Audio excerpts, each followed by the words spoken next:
A second member of the Fierce Five squad that won gold at the London Olympics has said she too was sexually abused by USA Gymnastics longtime team physician.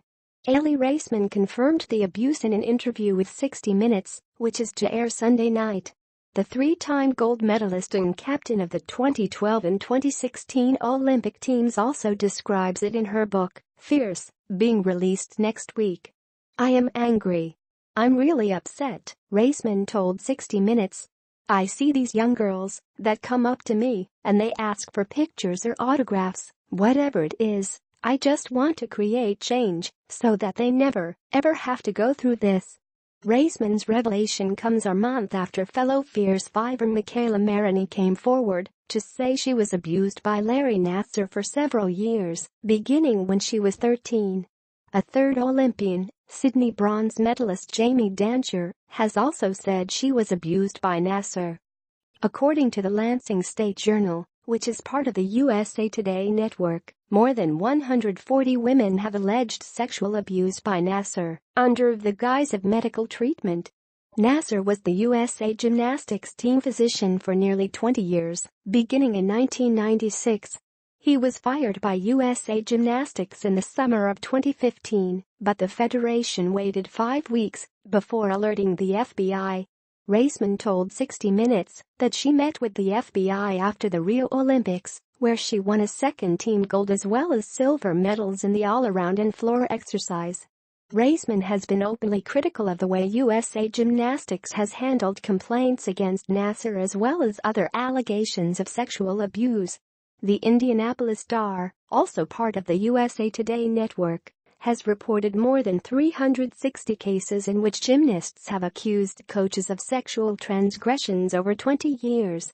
It doesn't matter if you're the Olympic champion or you're an 8-year-old that goes to gymnastics in Ohio or wherever you are in the United States, Raisman said in a joint interview with USA Today Sports and the Associated Press in August, when she and her final 5 teammates from Rio were inducted into the USA Gymnastics Hall of Fame. "Every single kid is important, and I want USA Gymnastics to do a better job with that." Raisman declined to detail her interactions with Nassar during the August interview, saying she wanted to keep the focus on the scandal and its overall impact. "It's important to speak up for something and it's right. It's the right thing," she said. "More people need to talk about it, and I just feel that it's not getting enough attention in the sport. That's what bothers me. I want these young girls to know. It should have never ever happened, and I think that needs to be discussed more."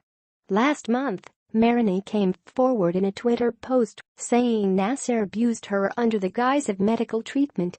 "Nassar abused her until she left the sport," Maroney wrote, adding, "It seemed whenever and wherever this man could find the chance, I was treated." Maroney said Nassar abused her before the U.S. team won gold in the 2012 Olympics and before she won silver on vault.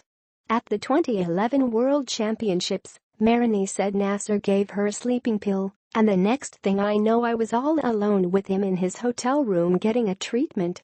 I thought I was going to die that night. She was 15 that I am in at the time. Maroney shared her account in October with the #MeToo hashtag. "People should know that this is not just happening in Hollywood," Maroney wrote. "This is happening everywhere. Wherever there is a position of power, there seems to be potential for abuse. I had a dream to go to the Olympics, and the things that I had to endure to get there were unnecessary and disgusting." Nassar pleaded guilty to federal child pornography charges in July, and he faces 22 to 27 years in prison when he's sentenced on December 7. He also faces 33 charges of criminal sexual conduct in Michigan. The sex abuse scandal led to the ouster of USA Gymnastics CEO Steve Penny, who resigned in March under pressure from the U.S. Olympic Committee. USA Gymnastics announced this week that Carrie Perry, formerly the vice president of business development at Learfield Communications, would start as CEO on December 1.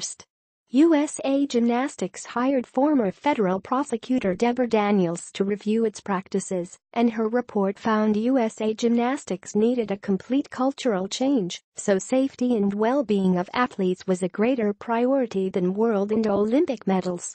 USA Gymnastics has adopted all 70 recommendations made by Daniels and is in the process of implementing them. Some have already been addressed with the opening of the U.S. Center for Safe Sport, an independent agency created by the USOC to handle sexual misconduct cases in the Olympic movement. In a statement, USA Gymnastics said it was appalled by the conduct of which Larry Nassar is accused, and we are very sorry that any athlete has been harmed during her or his gymnastics career. Aly's passion and concern for athlete safety is shared by USA Gymnastics, the statement said. We are committed to doing what is right, and we want to work with Aly and all interested athletes to keep athletes safe.